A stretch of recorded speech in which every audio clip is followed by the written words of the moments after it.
1 তারিখে একটা দল নিষিদ্ধ, ঠিক না বা ঠিক? কোন দল? 5 তারিখে ওদেরকে আল্লাহ উধাও করে দিলেন, 4 দিনও যেতে পারল না। কারণ একজন আল্লাহর ওলি অতীতে ভবিষ্যৎবাণী করেছেন, মুমিনদের ব্যাপারে আল্লাহর হাবিব বলছেন, ইত্তাকু ফিরাসাতাল মুমিন ফাইন্নাহু ইয়ানজুরু বিনুরিল্লাহ। মুমিনের দূরদর্শিতা থেকে বাঁচো।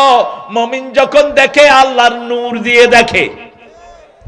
তিনি 20 বছর আগে বলেছিলেন, আমাকে যদি খুন করা হয়, মেরে ফেলা হয়, 1 বছর না যেতে এদেরকে আল্লাহ ঝরে পড়ে ভস্য ছাই করে দিবে।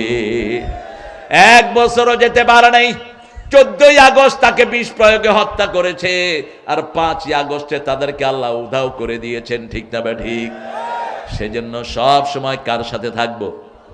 কার সাথে থাকবো? যালিকাল কিতাবু লা রাইবা ফীহি হুদাল লিল মুত্তাকিন। এটাতে কোনো সন্দেহ